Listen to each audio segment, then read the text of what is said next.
Estas cosas existen más allá de nosotros, dijo Shai mientras preparaba otro sello. Nosotros pensamos en ventanas, sabemos de ventanas, de modo que lo que es y lo que no es una ventana adquiere significado en el reino espiritual. Sé que no es una frase muy reflexiva como anterior, pero es porque viene de este libro. Demos pie a la reseña.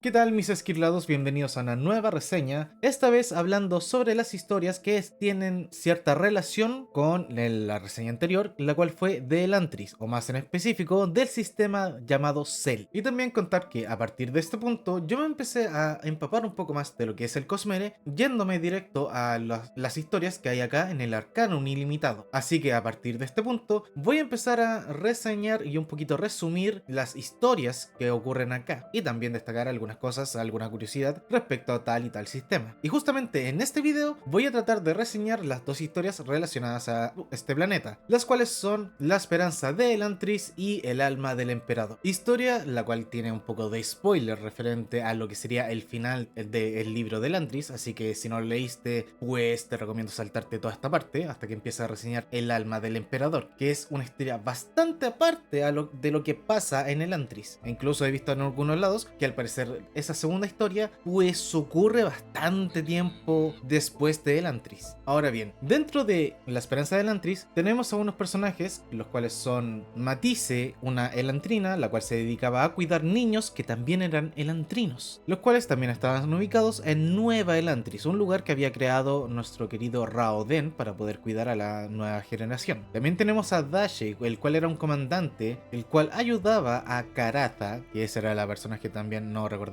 bien su nombre en la reseña pasada, quien está destinado a ayudar un poco a Matisse para poder cuidar a los niños. Creo que por último también el otro importante es el Seón que tiene Sarene, llamado Ashe, quien también funge como el narrador de esta historia. Aún así debo destacar que esta historia es bastante optativa, no la encuentro tan relevante para lo que es nivel Cosmere. Es bastante enternecedora, pero más allá de eso, sinceramente no suma ni resta nada a lo que es la historia de Elantris. Es una historia netamente bonita, y cuando lees la razón por la cual escribió Brandon esta historia, sí sientes que es algo tierno, bastante tierno. Como a manera de resumen de esta historia, se centra netamente en cómo en el momentos finales, cuando ya estaba quedando la cagada y estaban ya destruyendo Elantris y estaba todo el ejército de Dilaf masacrando a todos, incluso buscando a esos niños elantrinos, pues Matisse trata de hacer que se refugien, tratar de evitar todas las peleas posibles. Incluso vemos la valentía que tiene Dashe y cierto secreto que hay por ahí, pero que en el momento preciso ocurre el Deus Ex Machina del gran Raoden, que es cuando activa ya los poderes de Elantris, y restaura el sello actualizándolo por cómo estaba ahora el terreno, causando que ahora todos los elantrinos tengan poderes y dejen de sufrir esa hambre atroz que los convertía casi en zombies. Así que en sí yo le pondría 3 estrellas a esta historia, no más ni menos. Es simplemente porque me pareció eterno, pero no, insisto, no me suma ni me resta nada. Sería esa parte de la historia donde yo te diría, si te la quieres saltar, no hay tanto problema. Puedes irte mejor directo a la segunda historia, la importante, la que sería El Alma del Emperador, cuya historia tiene mucho más que ver de los poderes dentro de este planeta, porque ahora incluso abarcamos más territorio y nuevas maneras de expresarlo, no solamente con el Aondor o el Aon, no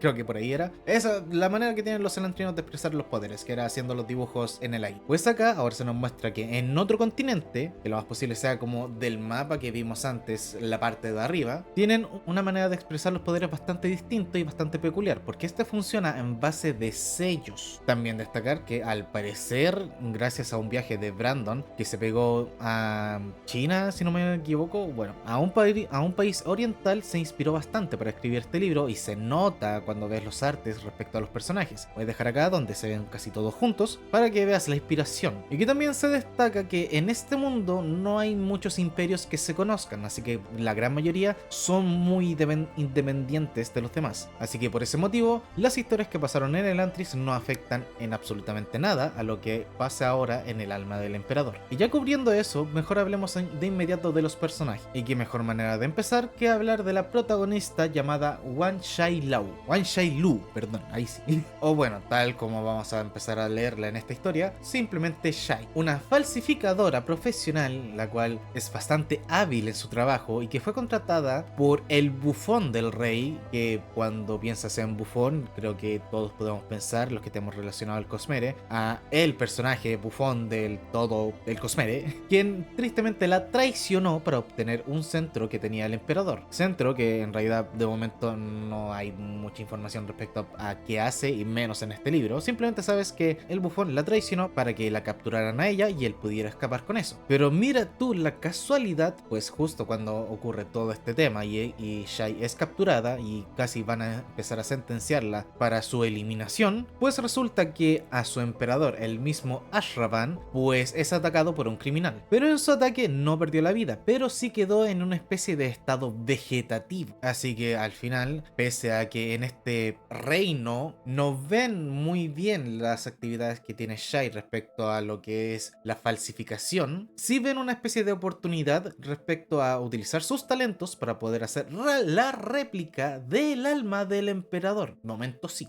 Pues al parecer los demás falsificadores que están al servicio del reino pues no son tan talentosos como Shai, y menos van a ser tan talentosos para imitar un alma como tal. Lo que sí, dentro de este reino también están los llamados árbitros, los cuales funcionan como los consejeros del emperador, los cuales se dividen en pequeñas facciones y quienes deciden respecto a qué se va a hacer con el tema del emperador, incluso con las leyes. Pero que en esta historia solamente nos van a importar dos, los cuales van a funcionar como puntos opuestos. El primero se llama Gautona, el cual, a pesar de que tal como todos ven con malos ojos el tema de Shai, sí logra notar cierta belleza dentro de lo que hace. Empieza a apreciarlo y empieza a cuestionarlo. Es el que más reflexiona respecto a los talentos que posee Shai, que también funcionará un poco como conejillos de indias de Shai, ya que si no mal recuerdo él conoce o es primo, era alguna especie de familiar del emperador. Entonces es el único que puede comprobar si acaso la falsificación que va a crear Shai va a ser precisa. La otra es el árbitro llamada Frava, quien representa un poco ese lado corrupto dentro del reino, ya que le va a empezar a pedir a Shai que no solamente replique el alma del emperador, sino que le haga unas ciertas modificaciones para que sea más dócil y que pueda aceptar mejores consejos, en especial los que sean de parte de ella. Así que técnicamente ella va a ser como la antagonista de esta historia, ya que en todo momento se siente ese aire a que apenas se le cumpla el deseo a Frava, pues Shai. Pero bueno, también otro de los personajes que aparecen en esta historia es un sellador de sangre,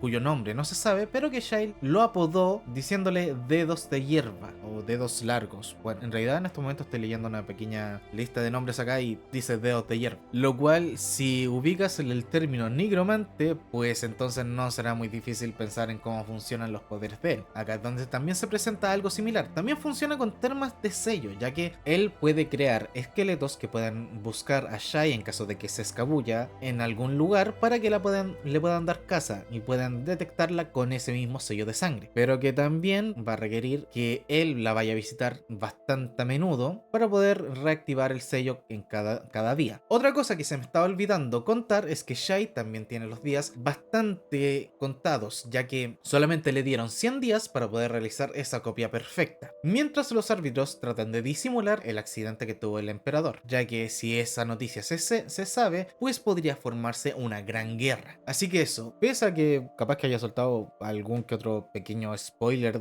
más o menos a la mitad de lo que es la historia, pues todo se condensa en eso. A esta historia yo fácilmente le podría dar sus 4 estrellas y media de 5, porque en realidad está bastante entretenida. Lo malo es que es demasiado corto, entonces igual como que sientes que hay algo más falta. Lo bueno es que a nivel Cosmere sí es bastante esencial esta historia, ya que si la miras justamente en este tiempo, siguiendo el orden que te estoy dando, pues te darás cuenta que su sistema de magia se asemeja bastante a lo que es el tejido de luz, por ejemplo, de Roshar. En especial con el tema del cambiar las almas o convencerlas de que sean otra cosa o que se modifiquen. Cosa que me hizo pensar en algún momento de que, bueno, capaz que igual algunos de los poderes que hay en los distintos planetas del Cosmere sí funcionen de manera similar o puedan expresarse de manera similar o puedan hacer casi todos algo igual. Pero sinceramente, después de pensarlo un poquito y ya a estas alturas, pues no creo que sea tan así, porque en realidad, por ejemplo, en el sistema de Scaldriar, eso de quemar los metales, no he visto en ningún lado algo que se le asemeje como tal. Sí se le asemeja en otras cosas, pero no hay una persona que lo haga igual. O sea, no pasa dos veces esto de que tienes a una persona que sella cosas y ese sello hace que las cosas cambien y se convenzan, tal cual como el tejido de luz, que tú le puedes hablar a esa cosa, a una cuenca, y puedes convencerlo de que sea otra cosa. Pero bueno, ya me estoy yendo bastante por las ramas y eso ya tiene mucho más que ver con el tema de otros análisis que podría hacer más a futuro, pero que a estas alturas no corresponderían hacerlo porque igual implicaría bastante conocimiento